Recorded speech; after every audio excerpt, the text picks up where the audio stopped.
Сәлеметсіңдер ме оқушылар? Мен алдыңғы сабақта құрамында квадрат түбірі бар өрнектерді тепе-тең түрлендіру тақырыбының бірінші мәселесін өткен. Мен бұл тақырыпта 4 мәселе бар деп айтқам. Енді соның екінші мәселесін қарастырайық. Яғни бөлшектің бөлімін иррационалдықтан арылту. Иррационал сан деген бізде сендер білулерің керек. Шексіз, периодсыз ондық бөлшек. Бізде бұндай сандар көбінде түбір астында болады. Яғни бөлшектің бөліміндегі түбірден құтылуымыз керек, немесе иррационалдықтан арылуымыз керек. Бізде негізінде тесттерде, есептерде жауабында, мысалы кітаптың артында жауабын көретін болсаң, бұндай күйінде қалдырмайды.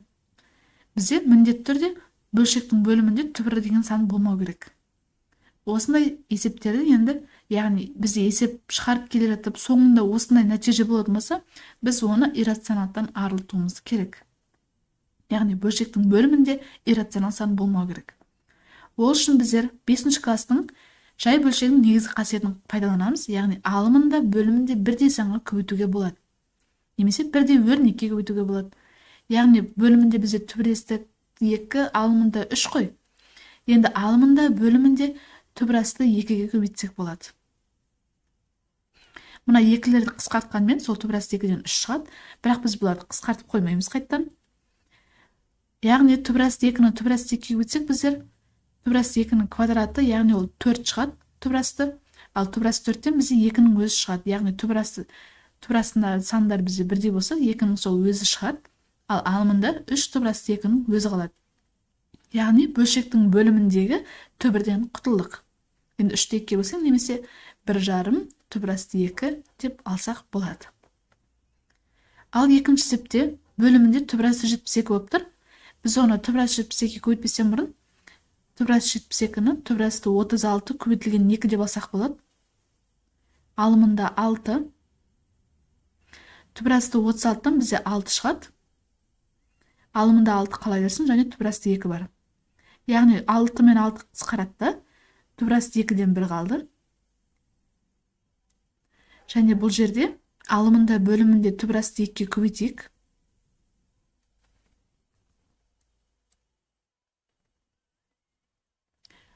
Қысқарған кезде сол нәтиже шығу керек. Мына нәтиже алдыңғы. Түбірасты 2-ні түбірасты 2-ге көбейтсек 2 шығады. 1-ді түбірасты 2-ге көбейтсең, түбірасты 2-ның өзі шығады. Яғни тағы да бөлшектің бөліміндегі түбірден құтылдық. Келесі есепте біздер, яғни түбірден құтылу үшін сол санның өзіне қайтадан көбейтуіміз керек. Яғни түбірасты 5 тұр ма? Тағы да сол түбірасты 5-ге көбейтеміз. Сол кезде квадраты болады да, квадратпен квадрат түбір жойылады да, немесе қысқарат бөліміндегі сол 5-тің өзі қалу керек. 5а көбейтілген, енді мына жерге 5 түбірасты 2-ні көбейткен, түбірасты 5-ті көбеткендіктен алымына да түбірасты 5-ті көбейтеміз. Сонда бізде түбірасты 5-ті түбірасты 5-ге көбейтсең 5 болады. Бұл жерде 5 түбірасты 5а болды. 5 пен 5 қысқаратта түбірасты 5а деген сан шықты, немесе әріп өрнек шықты. Ал енді бізде мына 3 жағдайды қарасыңдар, бөлшектің бөлімі түгелімен түбірі болып тұр. Ал мына жерде бөлшектің бөлімінде тек мына жерде ғана түбір бар, қалған сандарда түбір жоқ. Яғни мына түбір барлығына ортақ болып тұрған жоқ. Сонда бізде бұндай жағдайда қысқаша көбейту формуласын қолданамыз. Ол бізде былай болған. Мен астына жазып қойын.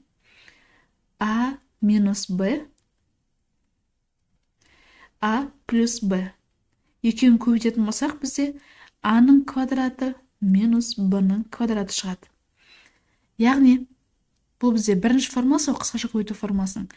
Екі өрнектің айырмасы тұрса, немесе қосындысы тұрса, олардың айырмасына көбейтетін болсаң, онда бізде екі өрнек жеке-жеке квадратталады да, қайттан түбіріміз жойып кетеді. Яғни, бізде мына жерде 3 түбірасты А плюс 1 бар ғой. Соған көбейтеміз 3 түбірасты А, енді плюсы бар, минусына көбейтеміз. Минус 1 болып. Бөлімінде мұна қазірше тұра тұрсын. Және мұна біздер түбірасты минусына көбейттік, сол минусын енді алымына қайттан көбейтеміз. Қысқарған кезде бәрі мұна өрнек шығу керек. Тең. Ал формула бойынша, яғни бірінші өрнектің квадраты, аз айтамыз екінші өрнектің квадраты. Яғни 3 түбірасты А-ның квадраты, аз айтамыз 1-дің квадраты. Ал алына қарасыңдар, мына екі өрнек бірдей, яғни бізде 3 түбірасты А минус 1-дің квадраты деп бізде екінші формулаға салсақ болады. А минус 1-дің квадраты. Сонда бізде формула бойынша, мен жаққа екінші формуланы жазайын. А минус Б-ның квадраты болып тұр мына жерде. Яғни А-ның квадраты аз айтамыз 2АБ қосамыз Б-ның квадраты деген формулаға салайық. Сонда бірінші өрнектің квадраты 3 түбірасты А-ның квадраты аз айтамыз 2 көбейту А-мыз бізде мынау болып тұр. 3 түбірасты А болып. Көбейту 1-іміз бар. 1-ді көбейтпей қойық, біз екінші санымыз 1 қой, бұның орнына 1 тұр. Және қосамыз 1-дің квадраты 1-ге тең. Сонда бөлшектің алымында 3-дің квадраты 9, түбірастының квадраты А. Сонда 9А минус 2 6 түбірасты А қалды. Ал бөлімінде біріншісі, яғни 9А минус 1 деген сан қалды. Яғни бөлшектің бөлімінде ешқандай түбір қалған жоқ. Мына екі формуланы пайдаландық. Келесі сәтте тура осындай екеуінде жеке-жеке түбір бар. Общий түбір емес, жеке-жеке түбір. Общий түбір ол түгел бір бөлшекті алған кездегі түбір. Мыналар сияқты. А мына жерде жеке-жеке түбір тұр. Арасы азайту болып тұр. Сол үшін біздер оны ортақ түбірге алмаймыз. Тек көбейту кезінде ғана алатын едік. Сонда қайттан мына жерде минусы тұр. Осыны плюсына көбейтейік та, сол кезде мына формуланы қолданатын боламыз. Яғни мына жерде түбірасты X минус түбірасты А бар. Демек оны көбейтуіміз керек. Түбірасты X плюс түбірасты Аға. Сонда түбірасты X плюс түбірасты А және мына санды қайттан, мына өрнекті қайттан алына көбейтеміз. Сонда бөлшектің бөлімінде екі санының азайтындысы мына көбейтілген екі санның қосындысы. Сонда бізде бірінші санның квадраты мен екінші санның квадратының азайтындысы шығады. Яғни түбірасты X-тің квадраты азайтылған түбірасты А-ның квадраты шығады. Ал алымында тағы да мына екі өрнек бізде бірдей болып тұр. Қайтадан мынаған бізге саламыз. Бұл жақта бағана минус еді ғой. Ал енді плюсы. Яғни бізде плюс болған жағдайда плюс, мына жерде плюс пайда болатын. Сонда бірінші санның квадраты түбірасты X-тің квадраты плюс 2 көбейту түбірасты X көбейту түбірасты А болды. 2А-бымыз және қосылған түбірастаның квадраты. Тең түбірасты X-тің квадраты X қосылған 2 түбірастында XA болып бірге жасалдым. Қосылған А болды. Түбірастаның квадраты А болады. Ал бөлімінде X минус А деген, мынадан X шықты, мынадан А шықты, X минус А деген осындай сан шықты. Яғни бөлшектің бөліміндегі түбір жоқ. Бөлшектің бөлімінде түбір қалған жоқ. Келесіде бізде есептеу керек. Мына санды азайтамыз мына санға. Мынау азайтындысы тұр, енді қосындысын қосамыз, көбейтеміз. Және қасындағы бір жарымда ұмытпай жүруіміз керек біздер. 2 түбірасты 7 минус 4 болатын. Енді 10 көбейтеміз 2 түбірасты 7 плюс 4-ке.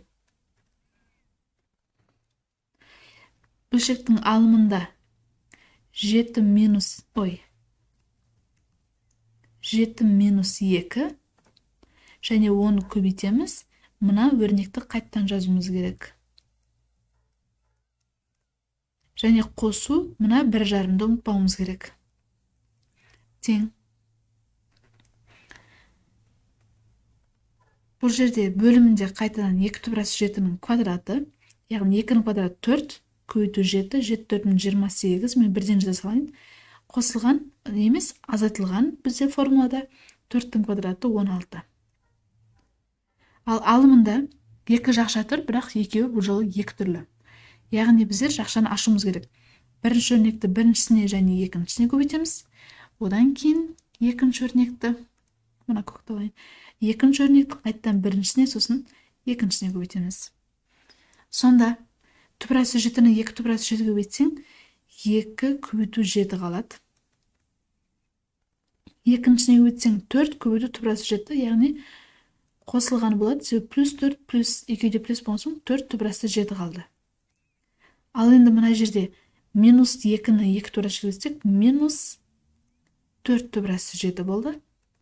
Ал минус 2-ні минус 4-ке көбейтсек, минус 2-ні 4-ке көбейтсең, минус 8.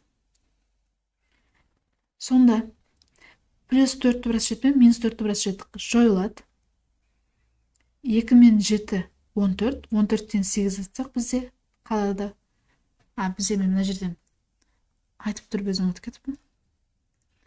Плюс 1,5-ді ұмытпауымыз керек. Тең 14, 14-тен 8 атсақ бізде 6, 28-ден 16-ны атсақ 2, 1 қалады, 12-ден 6, яғни ол бізде 2-ден 1 қосылған 1,5. Яғни мынауымыз бізде жарты, мынау 1,5 тең қалады 2. Енді келесі есептер, мына есептер.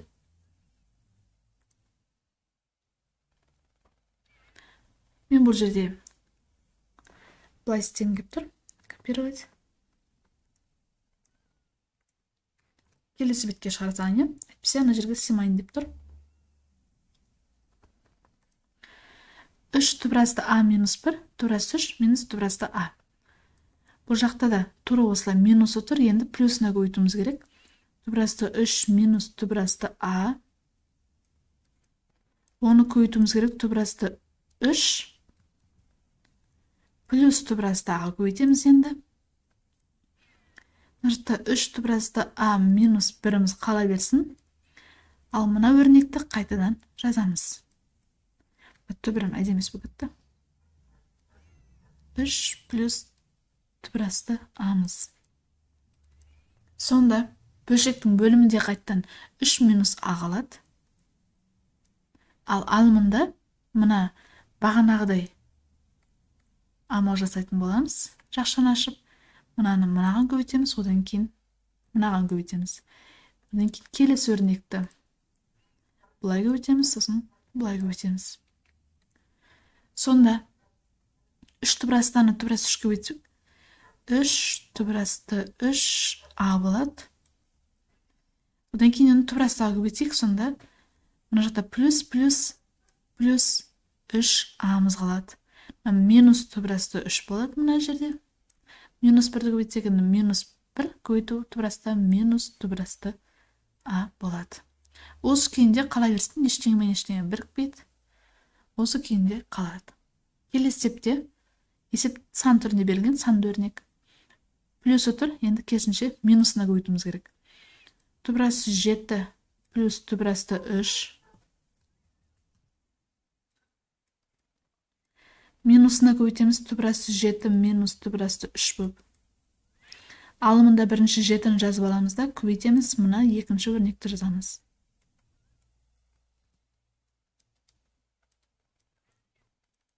Ал бөлімінде қалды бізде 7 мен 3-тің азайтындысы 4 қалады. Алымында 7 түбірасты 7 жақшаны ашсам азайтылған 7 түбірасты 3 деген сан қалады. Яғни бөлшектің бөліміндегі түбірден құтылдық. Келесі мына теңдікті дәлелдеңдер дейді. Яғни мына өрнекті ықшамдасақ, бір шығатынын дәлелде дейді. Ол үшін қазірше мен мына бірді өшіре тұрайын.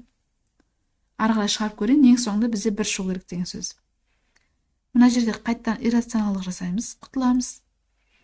3х минус 1 мынау түбірі бар.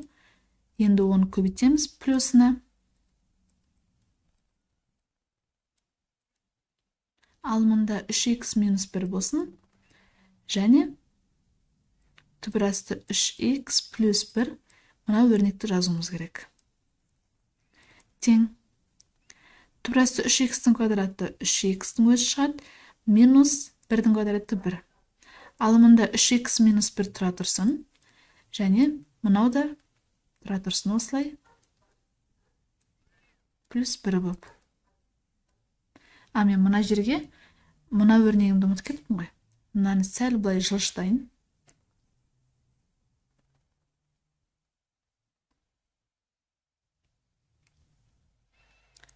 Яғни минус түбірасты 3х бар. Мына жаққа минус түбірасты 3х жазайын. Мына өрнекпен мына өрнек қысқарады. Сонда түбірасты 3х плюс 1 минус түбірасты 3х. Яғни түбірасты 3х-тен түбірасты 3х азатсақ, 1-дің біз 0 қалады, және мына жақта плюс 1 қалды. Яғни тепе-теңдік дәлелденді. Бағана 1 шығу керек болған, 1 шықты. Ал енді қалған 3-4 бөлімдерді келесі видеолардан көретін боласыңдар.